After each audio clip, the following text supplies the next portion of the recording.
कल दो निर्णय आया है सर्वोच्च न्यायालय का और सर्वोच्च न्यायालय का दोनों निर्णय जो संविधान पीठ का आया है वह केंद्र सरकार का जो चेहरा है उसको उजागर करा।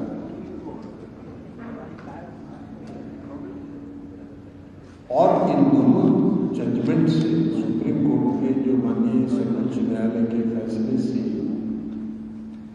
यह साबित हो गया कि देश के आदरणीय प्रधानमंत्री श्री नरेंद्र मोदी जी के नेतृत्व में जो सरकार चल रही है और उनके जो सिपह सलार देश के माननीय गृह मंत्री जी, इन दोनों ने देश की सभी संस्थाएं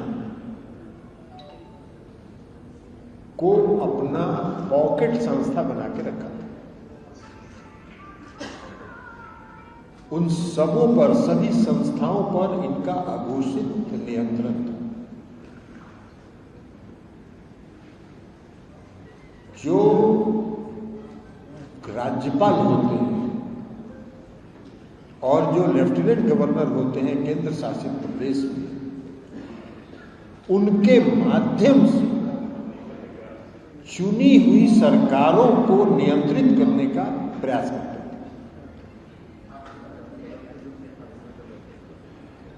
ये बात करते थे भ्रष्टाचार की।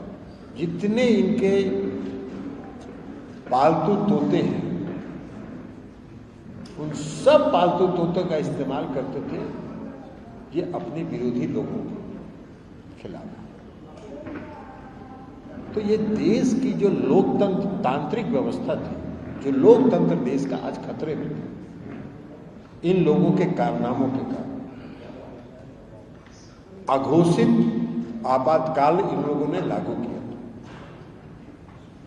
और हम सलाम करते हैं इस देश के माननीय सर्वोच्च न्यायालय का, जिसने इस देश में अलोकतांत्रिक व्यवस्था चलाने वाले लोगों को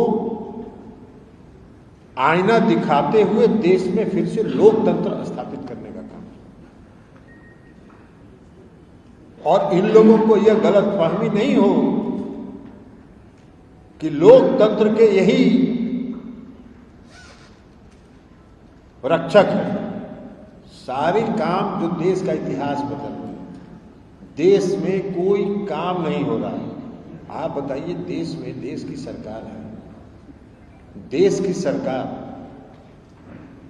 ने एक मिनट भी महंगाई पर चर्चा किया क्या? केंद्र सरकार के किसी मंत्री का एक बयान भी आप दिखा दीजिए जिसमें उन्होंने कहा हो कि महंगाई को नियंत्रित करने के लिए हम ये कार्रवाई कर रहे हैं। केंद्र की सरकार ने का एक भी वक्तव्य ये नहीं था कि हम बेरोजगारी को दूर करने के लिए ये प्रयास कर रहे हैं। तो न महंगाई पर ये बोलेंगे, न बेरोजगारी पर बोलेंगे, न 81,000 करोड़ रुपए का कारपोरेट घोटाला होगा उस पर मौन व्रत धारण कर लेंगे। सत्यपाल मलिक जी जो इन्हीं के द्वारा नियुक्त राज्यपाल थे, सत्यपाल मलिक जी ने जो खुलासा किया पुलवामा के घटना के बारे में, एक शब्द कोई केंद्र सरकार की तरफ से नहीं बोला। अरे भाई, आप डिनाई भी करते, आप कहते कि गलत है, यह भी कहते, सच है तो यह भी कहते कि सच है, हमसे भूल हो गई, देश की जनता से माफी मांग लेते। 40 जो जवान इस देश के शहीद हो गए उनके परिवारों से क्षमा मांग लेते। कुछ नहीं, मौन व्रत धारण किया रहता। और बोलना क्या है?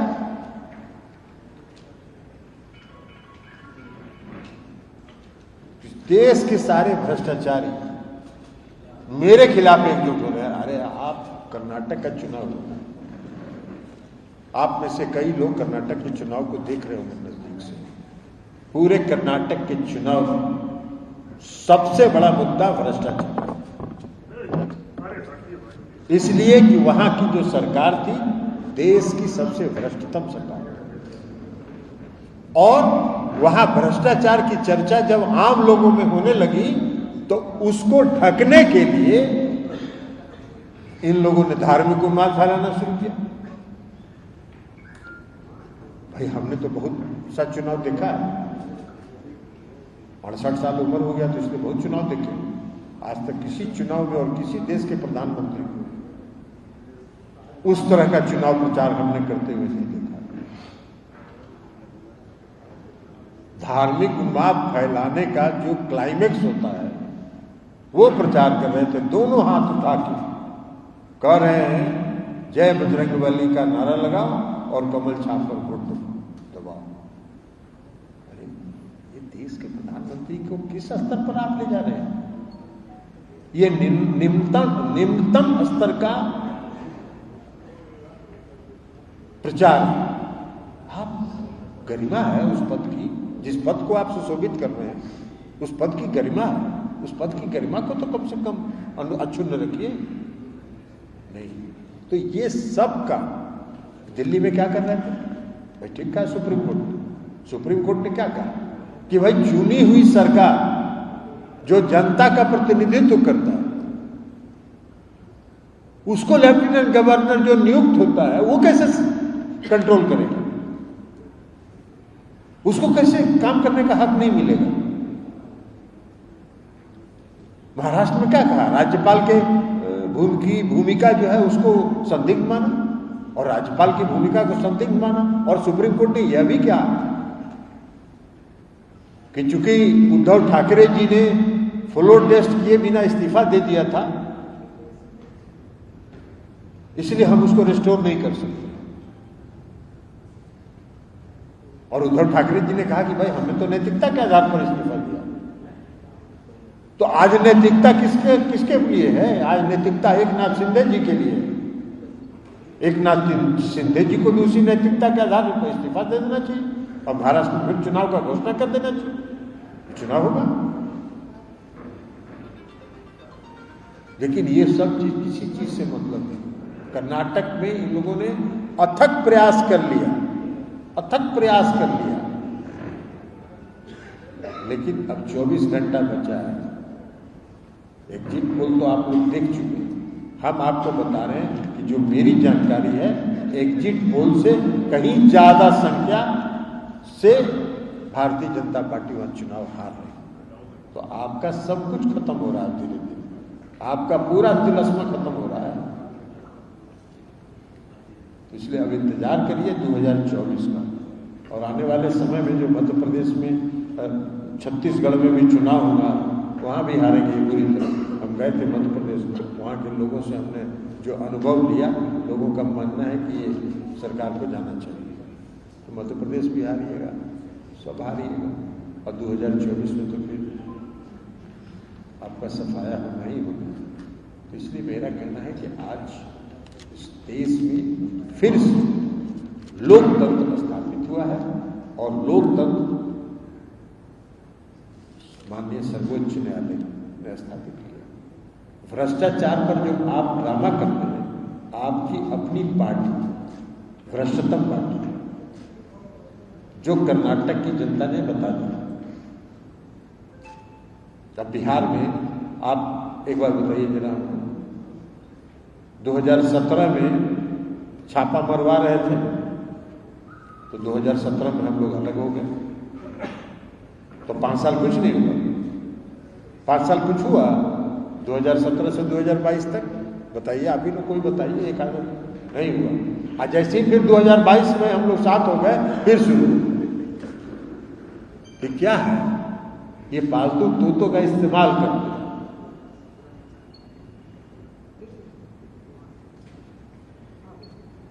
बहुत ठीक कहा। अभी जो ईडी के जो अखबारों में हम लोगों ने देखा, ईडी का जो एक्सटेंशन ये लगातार दिए जा रहे हैं। सुप्रीम कोर्ट ने कहा कि वाह भाई, तो ये आदमी अगर नहीं रहेगा तो ईडी संस्था समाप्त हो जाएगी। तो ईडी नहीं न चल सकता है। तो ये हाल है, लेकिन करेंगे कैसे? वो सब पालतू है। तो पालतू को छोड़ के कोई नया वो काहे के लिए लाएगा? तो इसलिए आज फिर से माननीय सर्वोच्च न्यायालय ने देश में लोकतंत्र स्थापित किया है। इनके लोकतांत्रिक विरोधी चेहरे को, जो देश में सारी संस्थाओं को समाप्त कर रहे थे, सारे पालतू तोतों का जो इस्तेमाल कर रहे थे, जो संवैधानिक संस्थाओं को समाप्त कर रहे थे, उनको अपने नियंत्रण में ले रहे थे, लेफ्टिनेंट गवर्नर, गवर्नर के माध्यम से चुनी हुई सरकारों को तंग कर रहे थे, उस सब पर लगाम कसने का काम किया है माननीय सर्वोच्च न्यायालय ने, और फिर से इस देश में लोकतंत्र स्थापित हुआ। सर, आप लोग के पुराने साथी आरसीपी सिंह कल भाजपा में ज्वाइन कर लिए और बहुत कुछ उन्होंने नीतीश जी के बारे में बोला। 3 सीट के अलावा एक और सीट जोड़ा की चेयर उनको ज्यादा प्यारा है। देखिए, आरसीपी सिंह साहब के बारे में हम लोग पहले से जानते हैं और हम कई बार कह चुके हैं कि वो भारतीय जनता पार्टी के एजेंट के रूप में पार्टी के अंदर नीतीश कुमार जी को कमजोर करने में लगे, और अब उसका पुष्टि हो गया, क्योंकि अंततोगत्वा बुद्धम शरणम गच्छामि वहीं चले गए जहां जाना था वो। इस बिहार में तो बहुत चर्चा होती थी, हम लोग तो उस समय वही पार्टी के अध्यक्ष थे, नीतीश कुमार जी ने उनको अध्यक्ष, अपने इस्तीफा दे दिया था, उनको अध्यक्ष बनाया था, तो बहुत चर्चा होती थी बिहार में आरसीपी टैक्स के बारे में। तो अब तो उनको ना बताना चाहिए कि वो क्या था आरसीपी टैक्स, जिसके लिए वो उनको शोहरत हासिल था, तो आप वो बता रहे हैं। उनको कहेगा शोहरत मिला हुआ था, उसी का ना शोहरत मिला हुआ था। अब उन्हीं को ना बताना चाहिए कि भाई क्या था आरसीपी टैक्स, तो वसूलते होंगे इसलिए उनको मालूम होगा। आज बोल रहे हैं कि भ्रष्टाचार हो रहा हो, तो कर रहे थे भ्रष्टाचार। भाई नीतीश जी तो आंख मूंद के विश्वास करते हैं किसी पर, उन पर भी आंख मूंद के विश्वास किए हुए थे। अब उस विश्वास के आड़ में आप अगर भ्रष्टाचार कर रहे थे, तो देश की और राज्य की जनता जो आरसीपी टैक्स कह रही थी, वो तो सही साबित आप अपने मुंह से कर रहे हैं, खुद ही कर रहे हैं।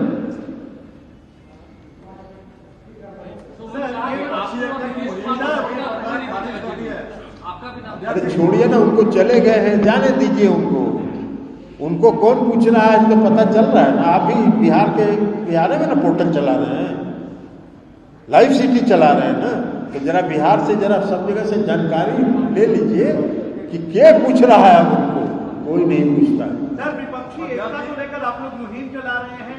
पिछले दिनों आप लोग नवीन पटनायक के पास गए, उन्होंने गोल गोल बात किया और कल वो जाके प्रधानमंत्री से मिल लेते हैं, कहते हैं कि कोई ऐसी मुद्दा की बात नहीं। नवीन पटनायक जी से मिलने के लिए जब गए थे, तो नवीन पटनायक जी ने और माननीय मुख्यमंत्री नीतीश कुमार जी ने दोनों ने प्रेस कॉन्फ्रेंस किया था, तो उसमें कहा था क्या कि हम विपक्षी एकता के लिए बात कर रहे हैं।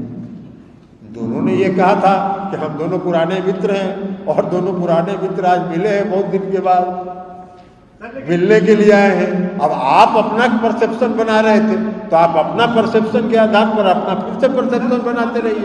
किसी ने विपक्षी एकता के बारे में और जहां जहां नीतीश कुमार जी गए हैं, सभी दलों ने, सभी नेताओं ने पूरे विपक्ष की एकता का समर्थन किया है, और विपक्षी एकता हो करना है। नवीन पटनायक ने भी किया है समर्थन। कहा आपको, तो आप फिर वही बता, आप अपना बतवा काहे मेरे मुंह में डालना चाह रहे हैं? नहीं, वही तो पूछ रहे हैं। आपको तो आप प्रेस कॉन्फ्रेंस उनका नहीं देखे हैं? बिल्कुल देखे। क्या है बोला उन्होंने कहा कि कोई राजनीतिक बात नहीं हुई। सर, चार्टर्ड प्लेन से उड़ीसा जाएंगे, दोस्ती निभाने नहीं जाएंगे? आपके यहाँ भी बुलाइएगा तो चले जाएंगे।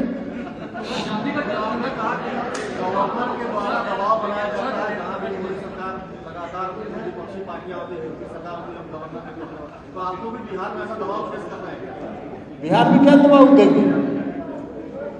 बिहार में वो क्या दबाव देंगे? यहाँ कानून का राज है। यहाँ तो कोशिश कर रहे थे।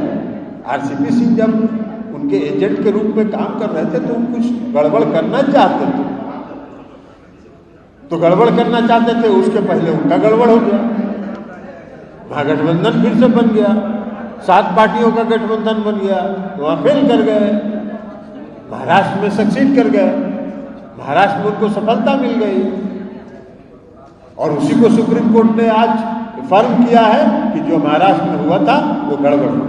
नरेंद्र मोदी का विकल्प नहीं, विकल्प किसी देश का होता है, किसी व्यक्ति का होता है। विकल्प नरेंद्र मोदी को इस देश की जनता ने जब 2014 में चुना था, क्या वादा किया था? 2 करोड़ लोगों को प्रति वर्ष रोजगार देंगे।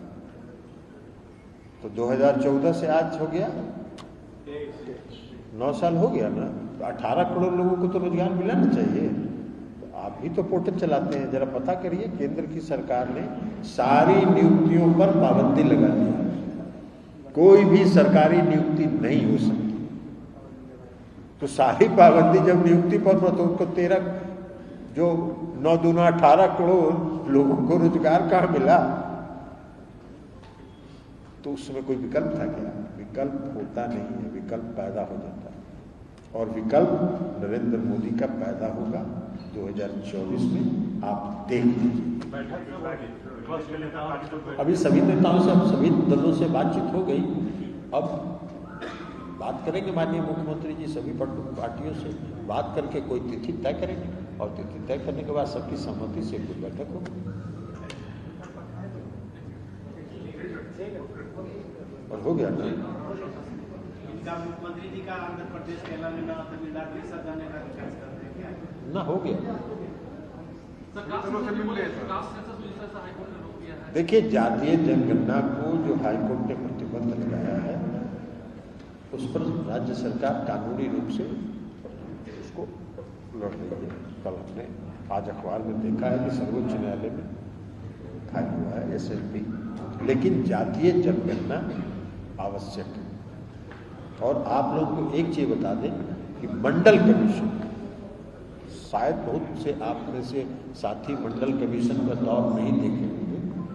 मंडल कमीशन के बाद संविधान पीठ ने एक फैसला लिया, हरियाणा का एक मामला था उसमें, और संविधान पीठ ने, सर्वोच्च न्यायालय के संविधान पीठ ने कहा था कि अलग अलग राज्यों को अपने अपने राज्यों में सर्वेक्षण कराना चाहिए, और सर्वेक्षण करा के जातीय गणना करनी चाहिए, ताकि मंडल कमीशन सही रूप में लागू हो सके। अभी आपने देखा कि जो पंचायत का और नगर निकाय के चुनाव में सर्वोच्च न्यायालय ने कहा कि ट्रिपल टेस्ट होना चाहिए। ट्रिपल टेस्ट क्या है? ट्रिपल टेस्ट वही है ना कि किस समाज के किस वर्ग को क्या उसकी स्थिति है, उसको क्या लाभ मिला, समाज के मुख्य धन, और जातीय गणना क्या है। हम जनगणना नहीं करा रहे, हम जातीय गणना करा रहे हैं, और उससे समाज के हर तबके लाभ। कोई भी तबका ऐसा नहीं है जिसको लाभ नहीं है। लेकिन भारतीय जनता पार्टी के लोग जातीय गणना के खिलाफ शुरू से, और खिलाफ रहने का कारण ये रहा है कि उनको लग रहा है कि उनका जनाधार समाप्त हो जाए। इसलिए हम लोग दिल्ली में मिले, 11 सांसदों का प्रतिनिधि मंडल मिला, बिहार के माननीय मुख्यमंत्री जी सभी दलों के प्रतिनिधि मंडल को लेके गए दिल्ली। बिहार विधानमंडल से 2-2 बार प्रस्ताव पारित हुआ जातीय गणना कराने, फिर भी बीजेपी उसमें केंद्रीय नेतृत्व अड़ंगा डाला। भारतीय जनता पार्टी सहमत नहीं थी, और जब माननीय मुख्यमंत्री जी ने यह कहा कि आप सहमत हो चाहे नहीं हो, हम तो जातीय गणना कराएंगे, और तब भारतीय जनता पार्टी उसमें शामिल हुई। तो इसलिए भारतीय जनता पार्टी उसकी पहले से विरोधी रही। अब दबाव में उसने सहमति यहां दिया, तो अब पर्दे के पीछे से काम कर रहे हैं, न्यायालय का इस्तेमाल कर रहे हैं।